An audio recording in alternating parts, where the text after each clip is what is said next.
con el quinto día de la creación.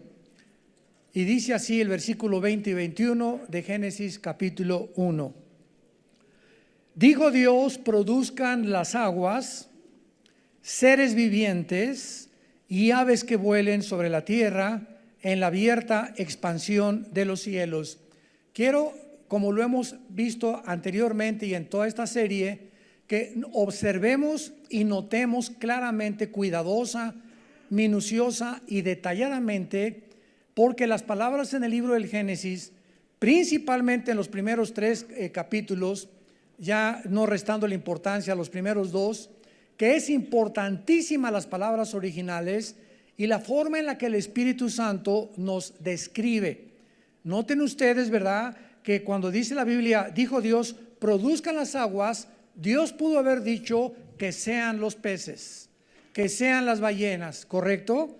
Que sean esto. Pero aquí Dios a las aguas les da una orden para que del agua se produzcan los animales acuáticos y toda la vida marina que existe en los mares y en los ríos. Esto es muy importante porque en el libro del Génesis hay diferentes palabras para entender lo que es la creación de la nada. O sea, la palabra vara, que dijo en el principio creó Dios los cielos y la tierra, esa palabra crear, en el versículo 1 es vara, con B de burro, vara, que significa crear de la nada, ex nihilo, lo que confirma Hebreos 11:3. Dice, porque Dios creó de lo que no existía lo que existió.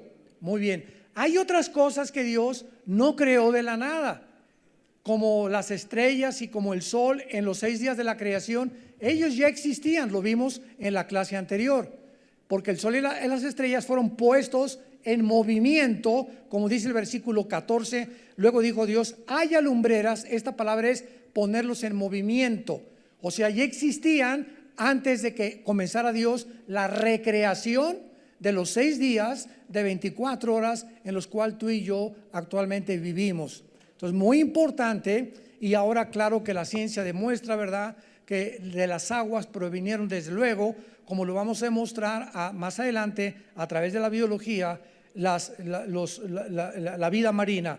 Produzcan las aguas seres vivientes, aves que vuelen sobre la tierra en la abierta expansión de los cielos. Y creó Dios los grandes tanín. Apunta esta palabra porque ahorita la vamos a ver inmediatamente, con T de tío, tanín, porque es importante cómo se tradujo en el Antiguo Testamento. Se tradujo monstruos, y lo vamos a ver más adelante, que también se tradujo serpientes y también se tradujo en la palabra leviatán. Y estas palabras tienen un significado oscuro cuando las dejamos superficialmente, y cuando las comenzamos a investigar nos vamos a sorprender, como lo vamos a hacer a continuación. Creó Dios los grandes monstruos marinos. Desde luego aquí están involucradas las ballenas y todo ser viviente. Y esta palabra ser viviente, o esta frase, es Nepesh Chai. ¿Cómo suena? Nepesh Chai, que significa seres con alma. Seres con alma. Los animales tienen alma, los peces tienen alma, las aves tienen alma. ¿Qué quiero decir con esto? La única diferencia, me voy a adelantar, entre los peces, las aves y la vida marina es que no tienen espíritu. Porque la diferencia entre el ser humano y la demás creación de Dios es que tienen alma. Y al decir que tienen alma, significa, tú ve a los delfines cómo responden a las emociones humanas. El alma involucra los sentimientos, las emociones y la voluntad. Tú puedes meterte en una jaula de leones y ellos se someten al látigo del entrenador o del domador. Tú ves a los perros que mueven la cola, se entristecen si el dueño muere. Hay perros que van a la tumba a morirse con el amo. Tienen sentimientos, te dan expresiones, y la mayor parte de los elefantes son inteligentísimos. O sea, los animales, los peces sienten sin tener conciencia de su existencia. Eso es el alma. Es muy importante todo esto. Entonces Dios dijo que todo ser viviente se mueva, que las aguas produzcan según su género y toda ave alada según su especie, y vio Dios que era bueno. Muy bien, la palabra producir, que es la que comienza nuestro estudio, produzca las aguas, es la palabra yisretsu, sheretz en el hebreo, que significa que todos los animales y los seres vivientes tienen alma, o sea, salieron del agua.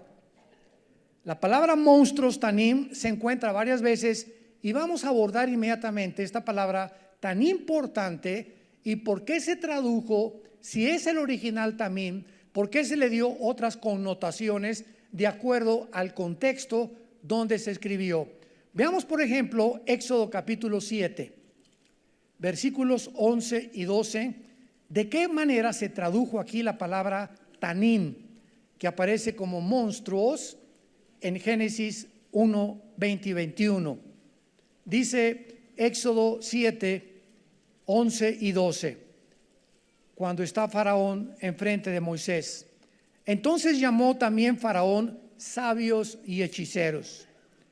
E hicieron también lo mismo los hechiceros de Egipto con sus encantamientos.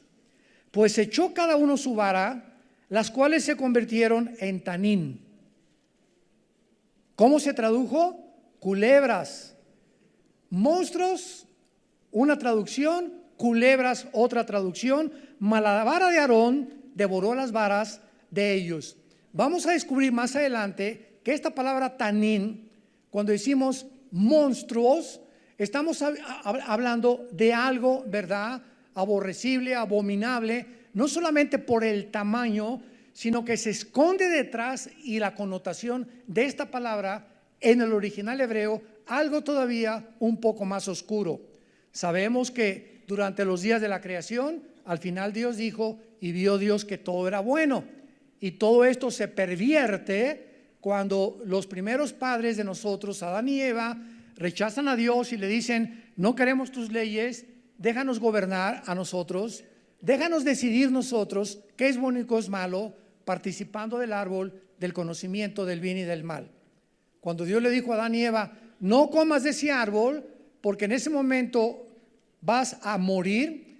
¿Qué estaba diciéndole Dios? Si tú participas del árbol del conocimiento del bien y no solamente del bien o no solamente del mal, había una mezcla en ese árbol entre la verdad y la mentira, entre el bien y entre el mal.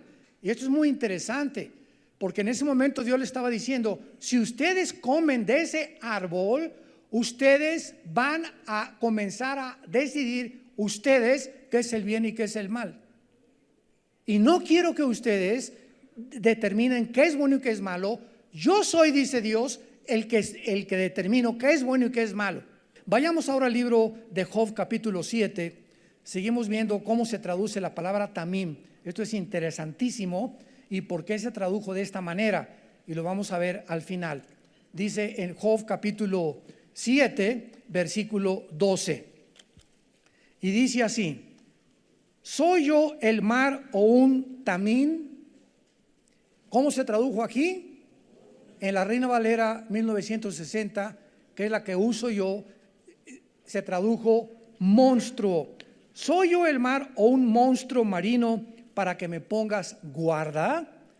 O sea, en este momento Job está apelando para que pueda realmente entender que él no era una criatura que había sido rechazada por Dios después de la creación y después del pecado, desde luego. Y veamos ahora en el Salmo 74, versículo 13 y 14. Dividiste el mar con tu poder, quebrantaste cabezas de monstruos. Aquí es otra vez la palabra tanín, traducida monstruos. Pregunta: ¿qué alguna vez en la historia Dios destruyó ballenas? ¿O mató las ballenas? Nunca, ¿verdad? En el diluvio la vida marina subsistió, pero la vida terrestre, todo donde había aliento, murieron. Entonces, aquí está interesante en este pasaje de qué se trata, de que algún día Dios quebrantó los monstruos de las aguas. ¿Qué monstruos? ¿A qué Tanín se está refiriendo? Magullaste la cabeza del Leviatán y lo diste por comida a los moradores del desierto. ¿Quién es el Leviatán? ¿Quién es esta palabra que se usó, que es la misma en el hebreo, Leviatán, que está hablando de un monstruo pero que vive en el mar? Bueno, si seguimos nuestra investigación lo vamos a descubrir. Salmo 91, versículo 13. Sobre el león y el áspid pisarás. Salmo 91, 13. Hollarás al cachorro del león y al dragón. Y aquí se tradujo la palabra dragón, tanín. A ver, ya tenemos aquí tres connotaciones: monstruos, monstruos marinos, culebras o reptiles y dragones, traducidos con la misma palabra. ¿Por qué? Porque en el hebreo cada palabra tiene 4, 5, 6, 7 y hasta 8 sinónimos. Y dependiendo del contexto en el que encontremos en la Biblia, podemos descubrir qué es lo que el Espíritu Santo nos quiere transmitir. En otras palabras, estamos profundizando bastante ahorita en este aspecto para entender desde el principio a qué monstruo se refería Dios, y donde se refiere a ballenas en el capítulo 1, 21 del libro del Génesis. Ahora vayamos ya, para poder entender esto, a Isaías 27. ¿Qué es lo que están descubriendo ahorita ustedes? Que la revelación de Dios es gradual. Dios comienza revelándonos algo así, miren, chiquito. Y mientras tú sigues estudiando, se va abriendo. Y mientras sigues estudiando, se va abriendo. Y mientras sigues estudiando, el camino del justo es como la aurora, que va en aumento, dice Salomón en Proverbios, hasta que el día amanezca. Entonces, así es como el Espíritu Santo trata con nosotros. En kinder te enseñan aritmética, en segundo año tal vez ya sumas, en tercer año ya multiplicaciones y hasta divisiones, en cuarto año te enseñan otra cosa, en sexto año ya pasas a la secundaria a aprender álgebra, pasas a la preparatoria a aprender álgebra ecuacional o logaritmos, etcétera, etcétera, o enigmas o cosas más ocultas de la infinitud de las matemáticas, y tiene que ser todo gradual.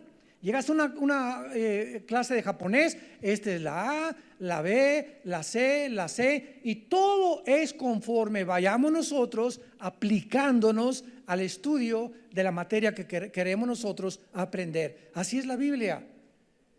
Tenemos nosotros que entender esto. Los que aman la Biblia y el estudio de la Biblia y se aplican a la Biblia, cosas que ojos no han visto ni han subido al corazón de hombre, son las que Dios tiene preparadas para tu vida, porque tú le amas con todo tu corazón y quieres saber más de Él, porque sus pensamientos no son nuestros pensamientos, y la forma como Dios actúa, sus caminos no son como nosotros actuamos. Como son más altos los cielos que la tierra, así son los pensamientos más altos que los nuestros, y los caminos de Dios son diferentes y mucho más grandes, incomprensibles muchas veces a la mente limitada y al intelecto finito con el cual nacimos. Muy bien, Isaías 27. En aquel día está hablando Dios ya de la consumación de su plan al final del tiempo. Ese día o en aquel día, Jehová castigará con su espada dura, grande y fuerte al Leviatán, serpiente veloz, y al Leviatán, serpiente tortuosa, y matará al dragón que se encuentra en el mar. Al dragón que se encuentra en el mar. Ustedes saben que la Biblia compara a Satanás en Apocalipsis capítulo 12 como el dragón, y se le llama a Satanás el diablo, que significa el que acusa. Satán en el hebreo significa adversario o enemigo. Esos no son los nombres del diablo. Su nombre es Luzbel, Lucifer. Isaías 14 del 12 al 14. Es el nombre original de él. El diablo y Satanás son títulos de él. Como le presento al doctor Mario Pérez. Él no se llama doctor, es un título. Su nombre es Mario, apellido Pérez. Entonces, cuando hablamos del diablo, estamos hablando de alguien que acusa, pero estamos hablando de un querubín caído que controla el mundo a nuestro alrededor invisible, y están debajo de él principados, gobernadores y una hueste de soldados rasos que tiene, que se llaman demonios, huestes espirituales en Efesios 6:12. Entonces, cuando nosotros vemos que al diablo se le llama el dragón, nos ponemos a preguntarnos, ¿existió en la historia los dragones? ¿De dónde salió la palabra dragón? Porque no hay ningún fósil que haya existido ni en la paleontología ni en la arqueología de dragones. Entonces, ¿de dónde salió? ¿Por qué en Japón se le llama el dragón rojo al emperador japonés y a todo el séquito que tenía el Japón de emperadores anteriormente también? ¿Y por qué ellos en Japón adoran el dragón? Y nos podemos a buscar en la historia, métete a internet, origen de los dragones, no vas a tener respuestas. Y la respuesta es la siguiente.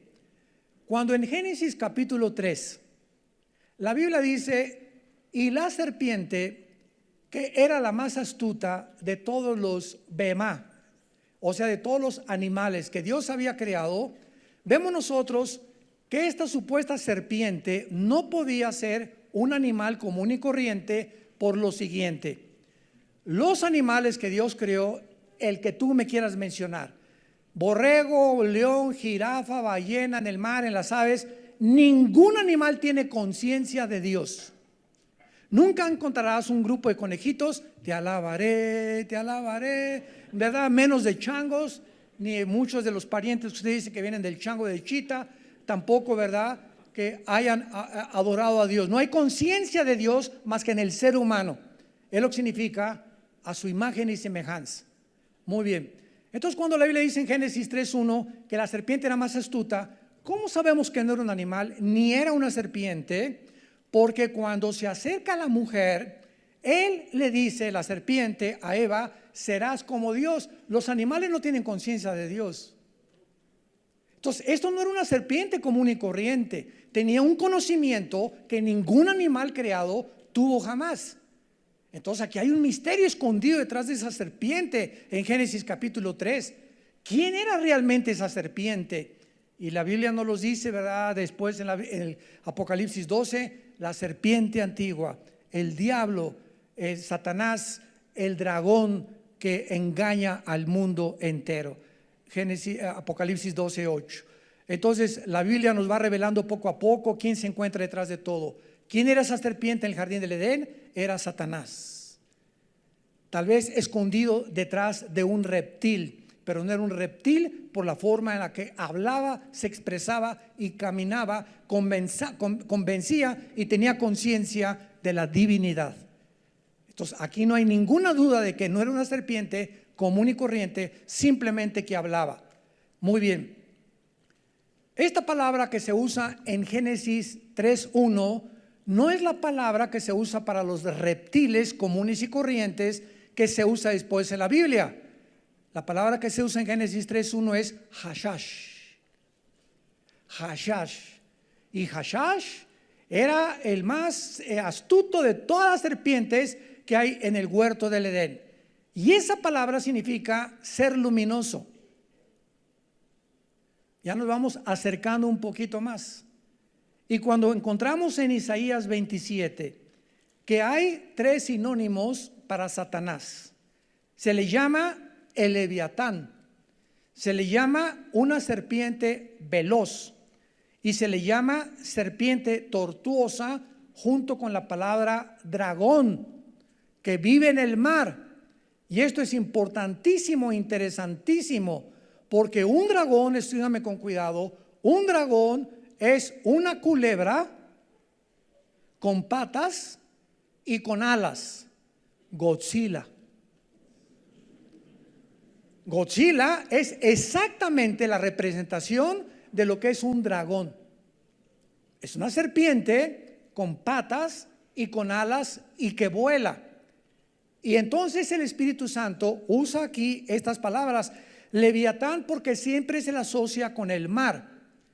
Y cuando estudiamos el capítulo 1 del Génesis, versículo 2, nos dimos cuenta que en el capítulo 1 dice, Dios creó los cielos y la tierra y los cielos, y la palabra tierra es eretz, tierra seca. Y en el versículo 2 del Génesis aparece, y la tierra estaba desolada y vacía. En el hebreo, tohu, bohu. 2, 3, y estaba llena de tinieblas. ¿De dónde salieron las tinieblas? Y 4, aparece la tierra cubierta de agua. ¿Cuándo se envolvió en agua la tierra? Cuando haciéndola creó Dios originalmente la tierra, la creó seca. Y después aparece cubierta de aguas, que Dios tiene que separar las aguas para crear la atmósfera y que quede 2/3 partes de océanos y 1/3 parte de tierra seca en el planeta que habitamos. Entonces nos damos cuenta que se menciona en quinto lugar en el versículo 2 de Génesis 1, abismo. Y las tinieblas cubrían el abismo. Y en el Nuevo Testamento, la palabra tinieblas, la palabra abismo, desolado, caótico, vacío, siempre están asociadas con el pecado. Entonces algo pasó entre el versículo 1 y el versículo 2 que hizo que la tierra donde tú y yo habitamos ahorita tuviera que ser vuelta otra vez a ser renovada para que el ser humano la ocupara y quitarle a Satanás las llaves que él tenía de este planeta antes que nosotros, porque desde este planeta planeó Satanás el pinochetazo. Planeó el golpe de estado contra Dios y dice en Isaías 14, 12 y 14, subiré. ¿Qué significa subir? Que estaba abajo.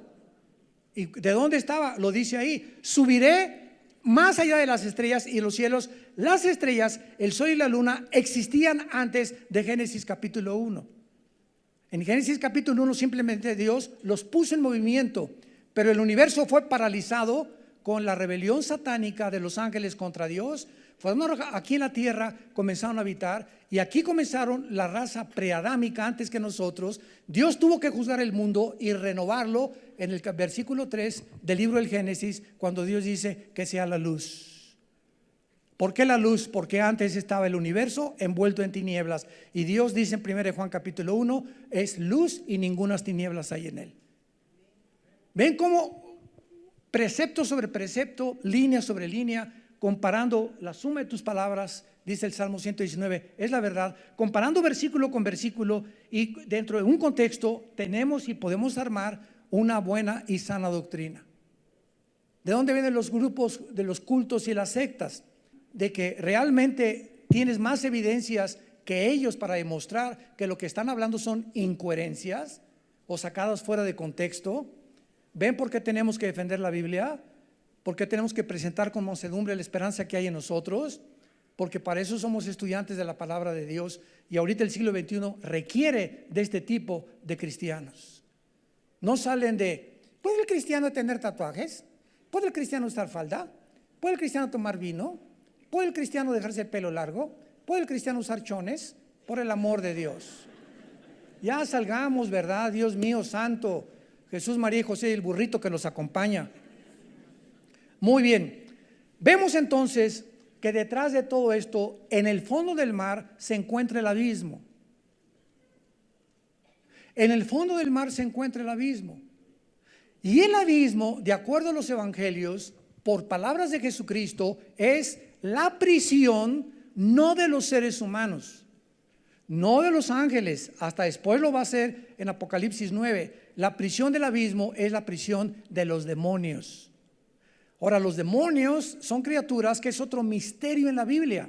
A mí me han preguntado en seminarios que me han invitado a compartir la palabra a los estudiantes, ¿de dónde salían los demonios? Los ángeles sabemos que fue una creación de Dios, etcétera, etcétera, pero los demonios, ¿de dónde salieron? Y muchos han confundido a los ángeles caídos con demonios. Es una grave equivocación. Los ángeles caídos es una entidad espiritual completamente a los demonios. Los ángeles caídos no se meten a los seres humanos. Los demonios sí pueden entrar a los seres humanos. Los ángeles caídos no perdieron sus cuerpos. Los demonios son seres espirituales misteriosos que existieron antes que nosotros, que fueron condenados por Dios y que perdieron sus cuerpos, y ahora ellos sufren. Ahora sí que en Guanajuato les llaman las almas en pena, o los nietos de la Llorona. Y les decimos de miles de cosas. En las películas están apareciendo cosas que se aparecen y desaparecen. Son demonios.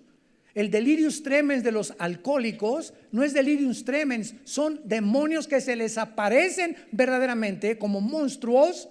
Y un alcohólico, ¿verdad? Un borracho, eso es les llaman alucinaciones, que no son alucinaciones, es algo real en el mundo más allá de las 4 dimensiones, que son demonios tomando forma como ellos quieren tomar. Los demonios pueden entrar, escúcheme con mucho cuidado, los demonios pueden entrar al cerebro humano.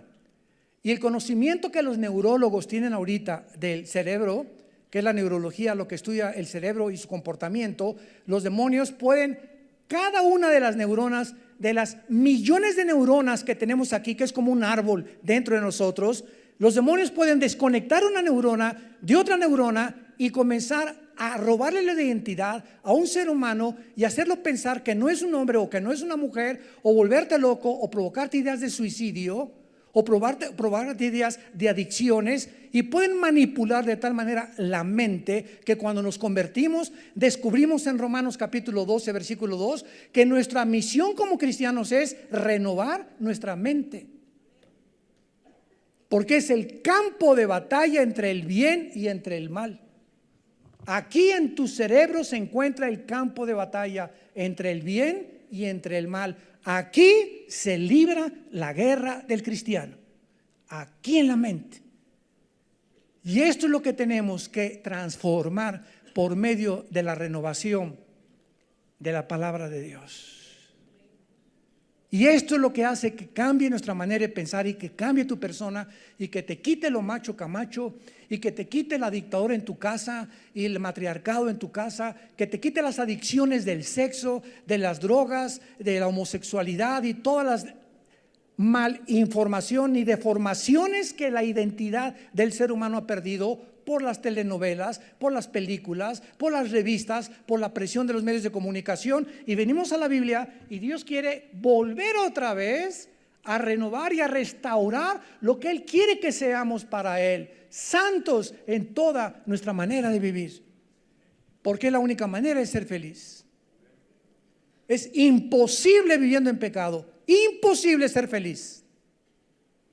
El pecado es causa de la amargura, del estrés, de la incredulidad, de la decepción, de la frustración, de las desilusiones, de que ya no quieres vivir. Todo ese es el resultado de tu mente que está siendo gobernado por tu mente. La santidad, paz, gozo, dominio personal, paciencia, tranquilidad, visión, seguridad, esperanza. Y aquí les pongo el camino de la bendición y de la maldición. Deuteronomio 11, 20 al 30. Escoge tú, dice Dios, qué camino quieres seguir. Escoge la vida que quieras seguir. Ahí está delante de ti. Tenemos el libre albedrío para escoger qué camino podemos escoger. ¿Quieres seguir amargado? ¿Quieres seguir amargada? ¿Quieres ir acostándote con todos tus novios? ¿Quieres cometer adulterio en el matrimonio? ¿Quieres traicionar a tu esposa? ¿Quieres traicionar a tu esposo? Recuerda una cosa: cada acción que tomes tiene consecuencias, para bien o para mal.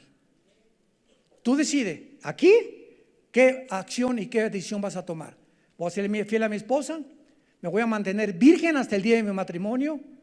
¿Voy a tratar de vivir una vida santa delante de Dios? ¿Voy a cuidar mi cuerpo? ¿Le voy a dar ejercicio a mi cuerpo?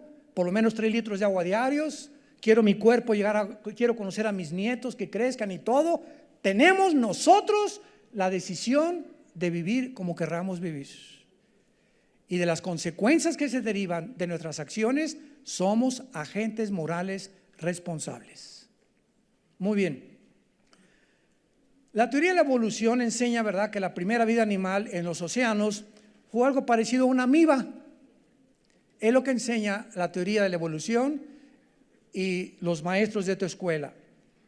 Pero la Biblia nos revela que Dios creó primero las criaturas mayores. Veamos algunos ejemplos. Las ballenas pesan 150 toneladas en promedio. Las ballenas son mamíferos y hasta ahora no se ha encontrado un solo fósil de ninguna criatura a medio camino entre un mamífero terrestre y uno marino. No se ha encontrado un solo fósil, una sola mutación entre un animal marino y un animal terrestre, porque la teoría de la evolución lo enseña. Y esto que estoy compartiendo con ustedes lo he compartido con científicos, con ateos, con psicólogos, con psiquiatras en Ecuador, en Guayaquil, en Panamá, en Costa Rica, donde nos han invitado en universidades demostrándoles las asombrosas evidencias y la estupidez de la teoría de la evolución, que es una marihuanada, como siempre lo he dicho. Todos los mamíferos marinos son absolutamente diferentes el uno del otro. Por ejemplo, las ballenas son completamente diferentes de las focas. Las focas son completamente diferentes de los delfines y de los elefantes marinos. Cada especie dentro del mar se adapta particularmente a la vida que Dios puso en el cuerpo de la ballena, en el cuerpo. La ballena no nada con la rapidez de un delfín. Las ballenas no tienen el sentimiento con los seres humanos que nos siguen, que nos obedecen. Ves tú a los SeaWorlds que hay en el mundo y ves los espectáculos del delfín que los hacen brincar y le hace así la persona y obedecen, ¿verdad? Son completamente diferentes en inteligencia que las focas, que los pingüinos, etcétera, etcétera. Y vean, por ejemplo, lo siguiente: el oído y el ojo de una ballena son bastante diferentes de un mamífero terrestre. El oído y el ojo de las ballenas son diferentes a cualquier animal terrestre. La mamá ballena posee un sistema muy ingenioso para darle leche a su bebé. Nunca te has preguntado, ¿verdad? ¿Cómo en el mar no se ahogan los bebés? ¿Cómo se conecta la mamá ballena para darle leche, como mamíferos que son, a su bebé? Bueno, es que el hocico del bebé, Dios lo creó para que se ajustara herméticamente con el cuerpo de su mamá, de manera que no se pudiera mezclar el agua del mar con la leche de la mamá. Entonces, cuando el bebé se conecta con la ballena, así es como darle vueltas a una botella y cerrarla completamente. Como por ejemplo, las botellas de vino vienen cerradas herméticamente. Tú destapas una botella de vino y el aire comienza a entrar a la botella de vino. Entonces tú te sirves una copa de vino, se baja como a la mitad. Bueno, no tomes tanto, ¿verdad? Que no me esté proyectando, ¿verdad? Una broma. La tercera parte, entonces va a quedar oxígeno. Y entonces, si tú dejas destapar la botella de vino, se comienza a oxidar. ¿Por qué? Porque ya tiene un vacío la ballena. Ya no tiene el vacío que tenía cuando fue puesto el tapón. Entonces ahora te venden, ¿verdad? En todas las vinaterías de las licorerías, que si tú tomas la botella de vino, tú la tapes y le saques el aire a la botella de vino y te dura 3-4 días máximo con buen sabor. Una botella de vino no dura más de 3 o 4 días, la tienes que tirar. O te la acabas en los 3 o 4 días o la tiras, porque es lo máximo que aguanta el oxígeno dentro de la botella. Entonces, este hermetismo que existe, existe también en el hocico de los bebés de las ballenas. Se pegan tanto que no hay absolutamente ninguna partícula, ni una gotita insignificante del mar que se meta ahí, porque así es como Dios lo creó. Su tráquea se prolonga por encima de la garganta de la mamá, de manera que la leche no se puede ir a sus pulmones.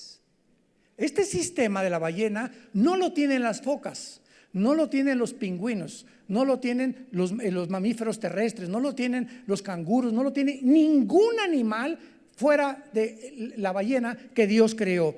Y este sistema ha sido perfeccionado de tal grado que la mamá, ¿verdad?, como del bebé, nunca hubiera habido, o sea, hubiera podido haber una evolución gradual de pasar de la vida del mar a la vida terrestre, como enseña la teoría de la evolución.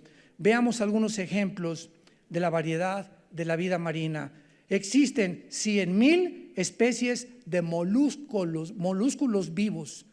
más de 100,000 moluscos vivos, más de 35,000 crustáceos, o sea, cangrejos, que son completamente diferentes a todos los animales cerca del mar. Y existen más de 25,000 peces vertebrados diferentes los unos de los otros. Qué impresionante la creación de Dios. Los moluscos varían de tamaño, desde los caracoles pequeños hasta un calamar gigante de 20 metros de longitud. Y el sistema que tiene un cangrejo y que tiene un calamar son completamente diferentes, pero los dos son moluscos. Las almejas, con un peso de 15 gramos, hasta la almeja australiana de 230 kilos, que pueden ahogar a un nadador. Esto es lo que Dios ha creado. Los cangrejos pueden ser tan pequeños para vivir en mejillones, y hasta el cangrejo gigante japonés, que es el más grande, es el cangrejo japonés araña, así se le llama, mide 1,5 metros de diámetro. El pez más pequeño que existe en el mundo es el pez gobi, enano, de las Filipinas. Tiene menos de 3 centímetros de longitud. El mayor es el tiburón ballena, que pesa 15 toneladas, el doble de lo que pesa un elefante del África. La teoría de la evolución es incapaz, señores maestros que nos acompañan, de explicar miles de rarezas, como la anguila eléctrica, que caza a su presa por medio de un radar, emitiendo choques eléctricos de 300 voltios.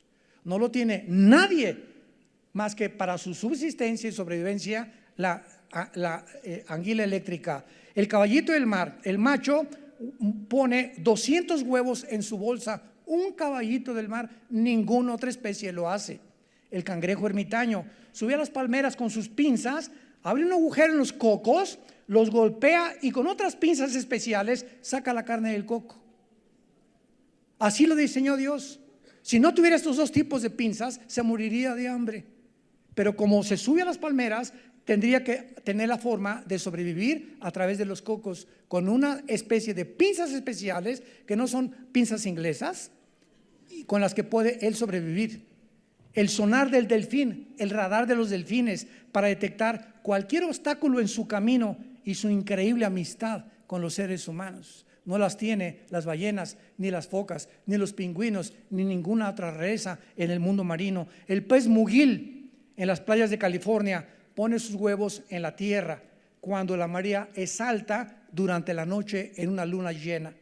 Estos huevos tienen exactamente el intervalo de tiempo de 2 semanas para incubarse. Y estos huevos, antes que la siguiente marea venga, abran los huevos y los arrastre hacia el mar. ¿Quién le puso a este pez mugil en la capacidad de su inconsciencia programar la hueva para que pudiera la marea tener el tiempo exacto en el que, mientras se hace así para atrás, no pueda arrastrar sus huevitos hacia el mar, en el tiempo exacto para que nazcan toda su descendencia? El pez arquero, ¿han oído ustedes hablar de él? Que apuntando debajo del agua el pez está una rama y avienta un chisguete. O ustedes saben que si tú te pones debajo del agua, la refracción es diferente. Ya no puedes ver directamente porque el agua te hace que te distorsione y veas chueco. Entonces el pez arquero, ¿cómo puede tener ojos que puedan aventar el chisguete y hacer esto y tumbar una lagartija de un árbol para poder comérsela? ¿Quién le puso esta capacidad de corregir automáticamente el efecto de la refracción de la luz al pasar por el aire del agua? Y así vemos todas las maravillas. Los cielos cuentan la gloria de Dios, y la creación de Dios nos muestra que hay alguien superior con una inteligencia, y que es imposible la tontería de la teoría de la evolución. Y terminamos en el versículo 2 de Génesis capítulo 1. Y dice la Biblia, pasando rápidamente a las aves, Génesis 1:22, y Dios los bendijo diciendo: fructifiquen y multiplíquense, llenen las aguas de los mares y multiplíquense las aves de la tierra. Y fue la tarde y la mañana el día quinto. Las aves fueron creadas también completas desde el principio, recibiendo inmediatamente la orden de multiplicarse. Pero la teoría de la evolución enseña que las aves descienden de los reptiles. Sin embargo, no han contestado, mis queridos personas, amistades evolucionistas, las siguientes 3 preguntas elementales, mi querido Watson. Como decía Sherlock Holmes, el detective inglés. Número 1, ¿cómo pasaron los peces de escamas a tener plumas? Virgen de la Macarena. 2, ¿cómo se transformaron de sangre fría a sangre caliente? Y 3, ¿cómo empezaron los reptiles a practicar el vuelo, por el amor de Dios? ¿Saltando de un acantilado o de la quebrada de Acapulco? Es interesante que la palabra para aves en el hebreo, se las voy a dar al que le interese, es la palabra Enrique, W, P de papá, H. Eup es la palabra hebrea para aves. Incluye a todos los insectos voladores, a los mamíferos voladores, o sea, a los quirópteros y a los reptiles voladores o a los pterodáctilos. Todo esto implica la palabra hebrea que se tradujo para aves. Vemos pues a través de todo esto que se encuentra la sabiduría, el poder y la inteligencia de un creador que, siendo el creador de los cielos y la tierra, cuando creó el universo, cuando no existíamos nosotros, cuando no existían los ángeles, ni los querubines, ni los serafines, Dios en su mente, antes de crear las billones de galaxias y las maravillas de la velocidad de la luz y las leyes cósmicas y la primera y la segunda ley de la termodinámica y las leyes de la gravitación, antes que nada, Dios en su mente tenía la cruz. La idea de la cruz estaba en la mente de Dios antes de que Él creara el universo. Las galaxias, las estrellas, los cielos, los tronos, los principados, todo fue creado por el Hijo de Dios, con el propósito de que todo le perteneciera a Él y que Él fuera el centro, el núcleo del programa y de la sabiduría y del amor de un Dios, creador de todas las cosas, junto con su Hijo Jesucristo. Y ese creador y esa idea, por eso dice, en el principio era el verbo. La palabra verbo es la palabra en la gramática que lleva al sujeto a la acción. Juan corre mucho. Juan es el sujeto, corre es el verbo, mucho sería el predicado. Entonces, cuando dice la Biblia, en el principio era el verbo, está hablando desde el principio, la acción de Dios para el universo estaba en su Hijo. Y este Hijo estaba con Él y este Hijo vivía con Dios. Y Él fue el que inició todo. Ese Hijo bajó hace 2000 años a meterse al embrión de una virgen. Dios entró a un embrión. Se metió un embrión Dios. Esto nos vuela las neuronas del cerebro. Se mete a la parte más pequeña, microscópica, donde comienza la vida, el creador. Y ahí dentro de 9 meses se esconde Dios en la matriz de una virgen, de una muchacha. Ahí estuvo los 9 meses Dios escondido. Y cuando Él nace en el lugar más pobre que pueda haber, en un pesebre. Vive como carpintero. Comienza a enseñar el camino, la verdad y la vida a los seres humanos. Y comienza la maldad de los seres humanos. Se desemboca contra su persona. Él nunca vendió drogas, nunca mató a nadie, nunca robó a nadie, nunca dijo una mentira. Siempre amó, siempre sanó, siempre abrazó. Fue misericordia, fue compasión, fue humildad, fue esperanza.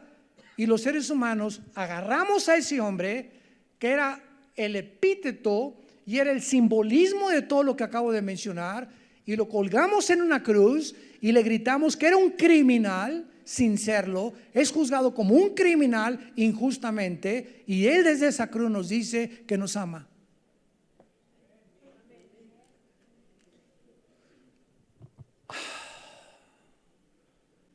Te amo, dice Dios. Mira lo que me has hecho. Y desde esa cruz le pido perdón a mi Padre que te perdone. Y te acepto, si tú me aceptas, con todo lo que eres, lo malo y todo lo que me has hecho, te acepto que vengas en esta tarde que te estoy hablando a mí. Te recibo como mi hijo y como mi hija. Si aceptas mis palabras y mi muerte en tu lugar en esa cruz, ¿quisieras tú en este momento invitarlo a tu corazón? De tal manera amó Dios al mundo, de tal manera que nos dio a su Hijo. No hay mayor amor que el que da su vida por los amigos. Para que si tú crees en Él en esta tarde y te arrepientes de tu vida y le das la oportunidad que entre a tu vida, Él te dé la vida eterna y el propósito y el significado que tu vida no tiene todavía y que no lo tendrá mientras no entiendas que sin santidad nadie verá a Dios. Te damos gracias, Señor, por tu palabra en esta tarde. Bendito sea el Dios y Padre de nuestro Señor Jesucristo, que nos ha hecho renacer para una esperanza viva por medio de la resurrección de su Hijo entre los muertos. Gracias porque por medio del conocimiento de su Hijo hemos podido nosotros ser transformados para una herencia incorruptible, inaccesible, guardada para todos nosotros que somos guardados por el poder de Dios mediante la fe. Gracias, Padre, por las inmensas promesas que nos has dejado en tu palabra. Más de 8,000 promesas que hay en la Biblia son todas para nosotros, para que las hagamos parte de nuestra vida diaria y entendamos que separados de ti nada podemos hacer.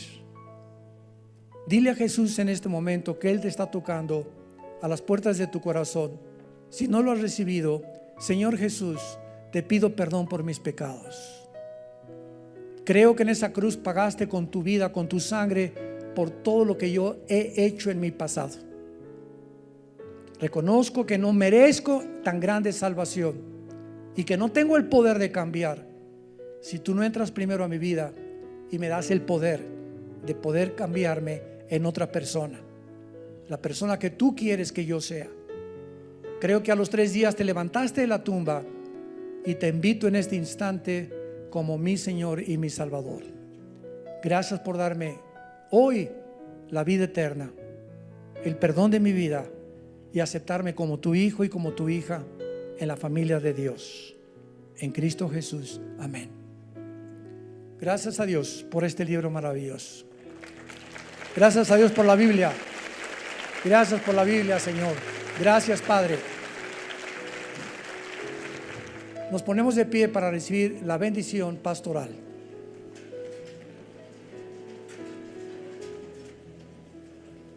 Los que quieran pueden extender su mano hacia acá, como un símbolo simplemente que reciben la bendición. Si no, no hay ningún problema. Que Dios bendiga tu vida y tu matrimonio. Que Dios bendiga el fruto que llevas ahora en tu vientre. Que Dios bendiga a tus hijos. Que Dios bendiga a tus padres. Que Dios bendiga el esfuerzo que haces en tu vida para trabajar. Y que Dios te guarde y te dé salud. Que Dios te guarde cuando salgas a la calle y que cada día que regreses a tu hogar, a tu casa, le digas a Dios: gracias por mi familia, porque la familia es el tesoro más grande que Dios nos ha dado en esta vida. Que Dios te dé un espíritu de sabiduría e inteligencia que fortalezca tu vida interior, que guarde tus pensamientos y tu corazón en Cristo Jesús para que no peques en contra de Él y que puedas transformar tu manera de pensar gradualmente en el énfasis y en la perseverancia que tú le des al estudio de la Biblia, para que pueda el Espíritu Santo trabajar en tu vida interior y mostrarte las grandes maravillas y promesas que Dios tiene para nuestras vidas. Que Dios guarde tus pensamientos y tu corazón en Cristo Jesús y que Dios te dé paz. En el nombre de Cristo les bendecimos. Amén.